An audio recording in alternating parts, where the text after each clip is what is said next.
Bueno, pues del tema que nos vamos a ocupar ahora es acerca del metabolismo, ¿no? Y dentro de ello tenemos que hablar de la obesidad, porque es un trastorno metabólico consistente en un sobrepeso corporal, que está causado, como sabemos, por la acumulación de tejido graso. Los síntomas son sobrepeso, sudor excesivo, fatiga con poco esfuerzo, sensación excesiva de sed, etcétera, ¿no? Las causas, una alimentación inadecuada, demasiado rica en calorías para las necesidades energéticas del individuo. También la falta de ejercicio supone quemar pocas calorías y por lo tanto contribuye a aumentar la obesidad. Por otro lado, todo lo que es el nerviosismo, la tensión de nuestros días, conlleva a comer de una manera convulsiva. Y además, alimentos que no son buenos. También hay trastornos endocrinos, por supuesto. Ciertas enfermedades, como las alteraciones de las tiroides, por ejemplo, pueden desencadenar o favorecer la obesidad. Aún así, siempre lo que tenemos que ver es que, aparte de que haya determinados factores, los principales son la alimentación inadecuada. Porque está claro que ese sobrepeso viene de la ingesta de demasiadas grasas. Por un lado, a partir de alimentos de origen animal, harinas refinadas y azúcares. Por supuesto que también entrarían los aceites que han sido quemados, o sea, los aceites fritos. Todo eso es lo que va a contribuir a esa acumulación de tejido graso. La obesidad predispone la aparición de una serie de enfermedades físicas que hacen que el individuo obeso tenga unas esperanzas de vida inferiores en 10 años o más respecto al individuo que no es obeso. Vamos a ver un poco las enfermedades más comunes que están asociadas con la obesidad. Dentro de ella vamos a tener desde la diabetes, la hipertensión, enfermedades malignas, enfermedades renales, la gota, próstata, varices, problemas cardiovasculares fundamentalmente, etcétera, etcétera. El tratamiento, pues principalmente, muchos son los factores que pueden ayudar a combatir la obesidad. El más importante de todos es el cambio de hábitos alimentarios, o sea, la sustitución de alimentos muy calóricos por otros más bajos en calorías. El estudio dietético apropiado, la práctica habitual de algún tipo de actividad física, etcétera. Por supuesto que tenemos que ayudar a esa persona de una manera en la que tenemos que tratarla desde diferentes aspectos. Cada persona es diferente, porque hay personas que además, que tienen ese problema de obesidad, pero además tienen diabetes. Entonces, todo lo que va, todas las reglas de alimentación y todos los consejos, todos los complementos alimenticios van dirigidos a específicos a esa persona con ese problema, con ese caso, ¿no? No hay dos personas iguales. Hay que tener en cuenta que hay personas que tienen mucho impulso al picoteo. Entonces hay que ayudarles a reducir ese impulso a comer entre horas o a comer cosas que no las vienen bien. También lo que es que tienen mucha acumulación de líquido y hay que aliviarles ese exceso de líquido. En resumidas cuentas, de lo que se trata principalmente es del cuidado de la salud.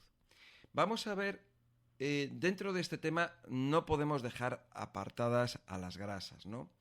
Porque tenemos que saber qué son, para qué sirven y si son buenas o si son malas, ¿no? En principio, la grasa se define como aquellas sustancias que están formadas por carbón, hidrógeno y oxígeno. No se pueden disolver en el agua. Están formadas por combinaciones de glicerina con ácidos grasos. Las grasas resultan muy apetecibles por el organismo, ya que dan más sabor a las comidas y, a diferencia de las proteínas, parece ser que no estimulan tanto el centro de saciedad del cerebro, por lo que podemos incurrir en el error de comer demasiadas sin darnos cuenta. Las grasas son necesarias para el organismo y una dieta por debajo del 10% de grasas pues puede tener consecuencias negativas para el organismo. Sin embargo, las grasas deben tomarse en su proporción. Los alimentos con más grasa son, por orden de mayor a menor, los aceites, las mantequillas, margarinas, frutos secos, chocolate, galletas, huevos, los productos lácteos y las carnes. Por supuesto, hemos de ser prudentes a la hora de ingerir estos alimentos en caso de obesidad. Es más, deberíamos de prácticamente eliminarlos y sustituirlos por aquellos que nos vayan a aportar grasas de buena calidad. Porque lo que queremos hacer es adelgazar. Los elementos con menos grasas serían, por orden de menor a mayor proporción, las verduras, hortalizas, frutas y cereales. Cereales me refiero integrales. Cuando la ingestión de grasas supera la cantidad necesitada, se produce un aumento de peso por acumulación de grasa en el tejido adiposo. Eso va a conducir a la obesidad o la aparición de numerosas enfermedades. Además, hay que distinguir entre unas grasas que podíamos considerar recomendables y otras que no lo son. ¿Y por qué es buena la grasa? Porque nuestro organismo necesita la grasa para trabajar correctamente. Tiene diferentes funciones, ¿no? Para proteger los órganos, evitando que algún golpe o movimiento brusco lo lesione. Esta grasa solo es aprovechada cuando hace mucha falta y el organismo no la puede conseguir de otra manera. También para proporcionar, junto con los hidratos de carbono y las proteínas, la energía en forma de calorías. También para poder absorber las vitaminas como la A, la E, la K, la F y la D, que son las que se llaman vitaminas liposolubles o que se pueden disolver en grasa. Solamente con la presencia de las grasas, el intestino es capaz de absorber las vitaminas. La carencia de grasas produciría un estado de avitaminosis, incluso si las vitaminas fueran suministradas en forma de complementos. Situaciones en que hay aportaciones prolongadas de menos del 10% de grasas se manifiestan inicialmente con síntomas como la sequedad de los ojos, por ejemplo. También daros cuenta que la grasa es para la producción de hormonas, para la producción de las membranas de las células, para la producción de enzimas y neurotransmisores. Bueno. Tienen muchas propiedades y funciones las grasas. Pero vamos a ver por qué hay diferentes tipos. Por un lado están las grasas saturadas, que son aquellas que son las responsables de la aparición del colesterol y de muchos problemas de circulación. La mayoría de estas grasas vienen o se obtienen de los animales, la carne, los lácteos, etcétera, ¿no? Una manera de saber si se trata de grasa saturada es darse cuenta de que éstas, si no se calientan, son sólidas. Dentro del mundo vegetal, la mayoría de las plantas carecen de este tipo de grasa. Si bien tenemos algunas excepciones, como el aceite de palma y el aceite de coco. ¿De acuerdo? Bueno, luego están las grasas insaturadas. Son aquellas que les faltan átomos de hidrógeno, pero son aquellas que se muestran como líquidas a temperatura ambiente. Y estas son las que se conocen como grasas buenas, por el papel que ejercen en el control del colesterol y en las enfermedades del corazón. Aquí tenemos las grasas monoinsaturadas, que son aquellas que, por ejemplo, el aceite de oliva sería un ejemplo de este tipo de grasas. Estas grasas, cuando se enfrían, se hacen más espesas. Luego están las grasas poliinsaturadas, ¿de acuerdo? Aquí tenemos desde los aceites de pescado, aceites de semillas de girasol, el aceite de soja, aceite de avellana, etc. Se mantienen líquidas al enfriarse, ¿vale? Estas son grasas buenas. Ahora vamos a ver un tipo de grasa que tenemos que tener muy en cuenta todos, ¿de acuerdo? Son los ácidos grasos trans. Ácidos grasos trans. Es un término bastante técnico, pero quiero que lo conozcáis, porque es muy importante para la salud. Estas grasas, las grasas trans, son aquellas grasas insaturadas que a través de un proceso llamado hidrogenación se han convertido en grasas con una textura menos fluida. La razón de estos cambios se debe a la necesidad de crear productos que permitan una conservación mejor y que tengan un aspecto más agradable al consumidor. De esta manera nos encontramos con margarinas, pasteles o galletas con grasas vegetales inicialmente insaturadas, pero que ahora tienen una textura menos blanda.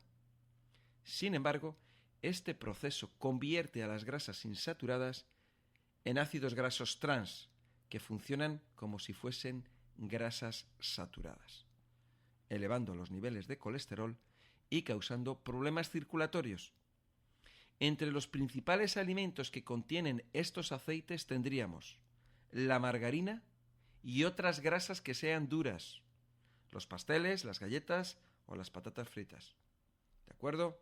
Es muy importante esto que os estoy diciendo porque han sido aceites naturales que han sido alterados químicamente para darles una textura menos fluida, más sólida, y que tengan un aspecto más agradable al consumidor, y entonces el consumidor pues los consume y los compra, pero no sabe que son grasas alteradas, las grasas trans, ¿de acuerdo?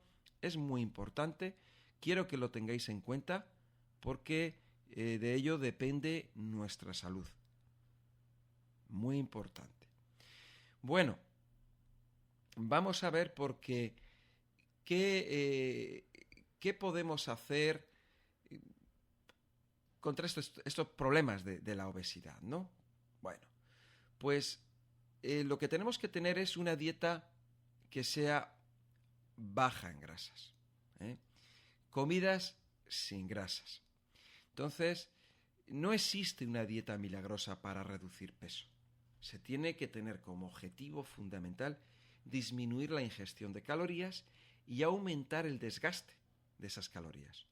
Solamente un cambio de hábitos alimentarios, un ejercicio adecuado y constante, unas reglas, unos consejos y una serie de suplementos que nos vayan a ayudar a contenernos en el comer o facilitar la quema de grasas, todo ello en conjunto y sobre todo, muy importante, siempre tener a un especialista en nutrición que nos vaya a hacer el seguimiento y que esté con nosotros, bueno, pues de esa manera se va a conseguir una reducción progresiva del exceso de peso. Lenta, tiene que ser lenta. No podemos pensar en reducir peso en 4 días. De lo que se trata en primer lugar no es perder peso. Ese sería el objetivo final, ¿de acuerdo? Pero para conseguir ese objetivo final tenemos que cambiar algo. porque si no cambiamos, seguimos cogiendo peso. Hay que cambiar algo en nuestra vida. Y no es decir, ahora me voy a tomar una pastillita y con esta pastillita ya bajo de peso. No, eso no existe.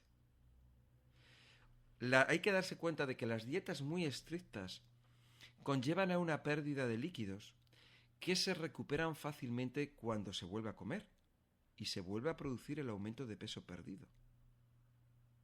El ayuno para perder peso es muy peligroso, dado que pueden ocasionarse problemas de presión en la sangre, afectar al corazón, etcétera, etcétera.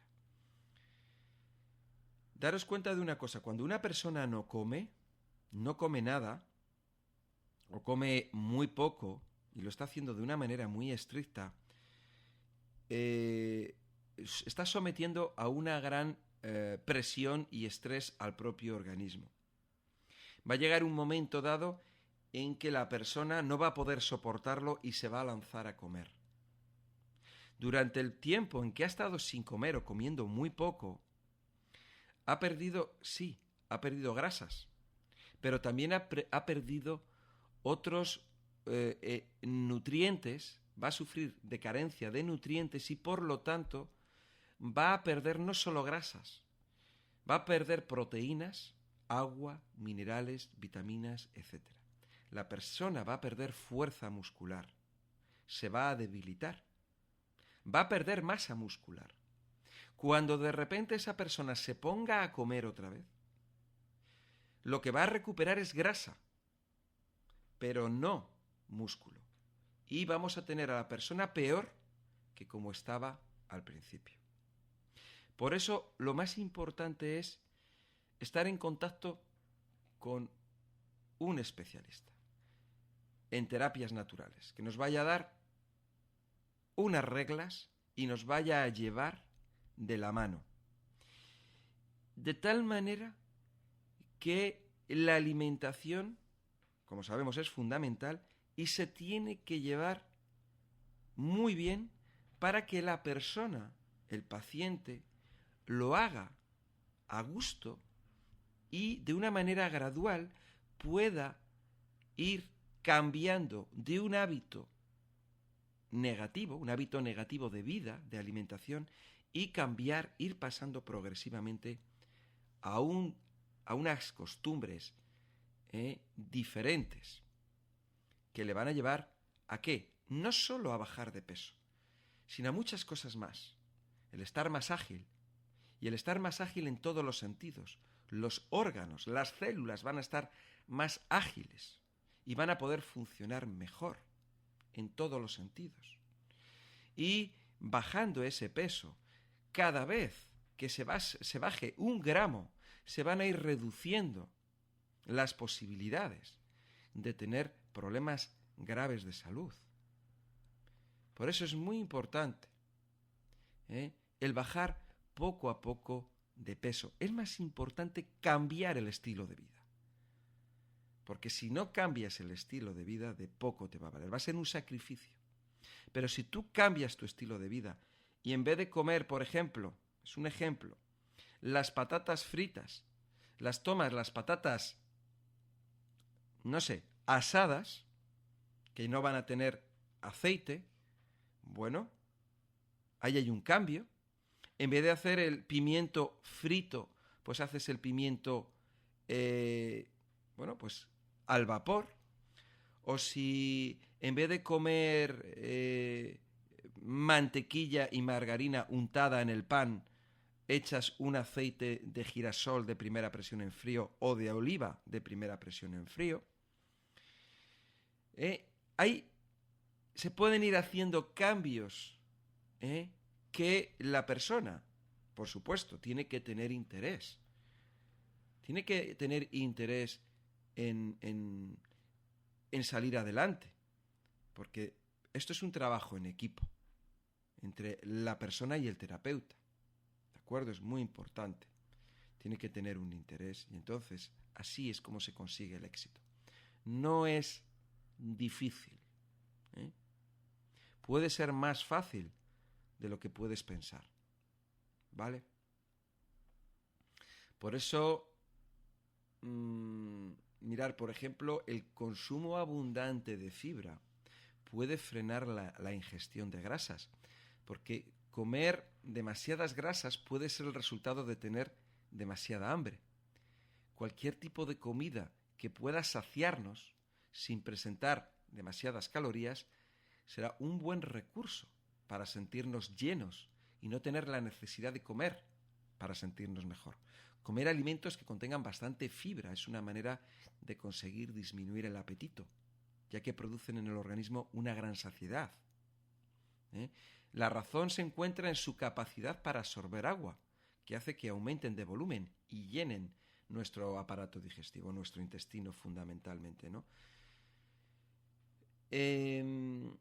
Además está demostrado y comprobado que aquellas dietas que contienen un porcentaje bastante elevado de fibra consiguen hacer disminuir el peso corporal y eliminar el estado de ansiedad que produce la sensación constante de hambre. Especialmente la fibra soluble, que se mantiene durante más tiempo en el aparato digestivo. Si además de utilizarla para combatir la obesidad tenemos en cuenta la importancia que tiene la fibra en el control de colesterol, en la prevención del estreñimiento, para evitar problemas intestinales, para ayudar a nuestra flora intestinal, la limpieza intestinal, arrastran las toxinas, que luego esas toxinas pueden penetrar en nuestro organismo. Bueno, la fibra es importantísima, ¿no? Entonces, otra cosa, lo que no puede ser es que ahora nos vayamos a atragantar de fibra, ¿eh? Bueno, todo tiene que ser equilibrado, ¿no?